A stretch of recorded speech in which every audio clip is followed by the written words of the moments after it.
સ્વનિર્ભર શાળાઓમાં ફી નિયમન વિધેયક 2017નો તાત્કાલિક અને પ્રામાણિકપણે અમલ કરે તેવી માંગ સાથે આજરોજ વાલી વેદના સમિતિ દ્વારા જિલ્લા કલેક્ટરને આવેદનપત્ર પાઠવવામાં આવ્યું હતું। ગુજરાત સરકારે સ્વનિર્ભર શાળા ફી નિયમન વિધેયકનો કાયદો લાવી દીધો હોવા છતાં સરકારની વહીવટી અણઆવડતના કારણે ગુજરાતના વાલીઓને આ કાયદાનો સીધો લાભ આજ દિન સુધી મળી શક્યો નથી અને ભવિષ્યમાં પણ સરકારે નક્કી કરેલ પ્રાથમિક 15,000, માધ્યમિક 25,000 અને ઉચ્ચતર માધ્યમિક 27,000 ફી નિયમનનો લાભ વાલીઓને મળશે કે નહીં તેમાં પણ શંકા ઊભી થઈ છે। તેવામાં આજરોજ સ્વનિર્ભર શાળાઓ ફી નિયમન વિધેયક 2017નો તાત્કાલિક અને પ્રામાણિકપણે અમલ કરે તેવી માંગ સાથે આજરોજ વાલી વેદના સમિતિ દ્વારા જિલ્લા કલેક્ટરને આવેદનપત્ર પાઠવવામાં આવ્યું હતું।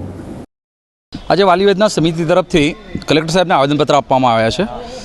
મુખ્ય મુદ્દો એ છે કે વારંવાર ગાઈડલાઈન આપવા છતાં સંચાલકો એમની મનમાની ચલાવી રહ્યા હતા। સંચાલકો આજે એગ્રી થયા છે, પરંતુ સરકારની કોઈ ધારાધોરણ ગાઈડલાઈન છે નહીં। જે કમિટી નીમવામાં આવે છે તેમાં પણ વાલી નથી, એટલે ફક્ત માત્ર એવી પરિસ્થિતિઓ નિર્માણ કરવામાં આવી છે કે પેરેન્ટ્સનો ભોગ લેવામાં આવ્યો છે।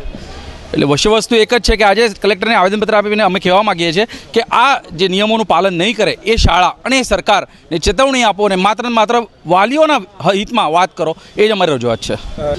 જે પ્રમાણે સરકારે ગાઈડલાઈન આપી છે 2009ના એક્ટની વાત કરું કે હમણાંના એક્ટની વાત કરું, એ એક્ટનું પૂર્ણપણે પાલન થવું જોઈએ। ગ્રાઉન્ડ નથી, તે સામે ઓરડાઓ નથી, તે વિદ્યાર્થીઓની સંખ્યા વધારે છે, માત્ર ફીની લૂંટાલૂંટ થઈ રહી છે।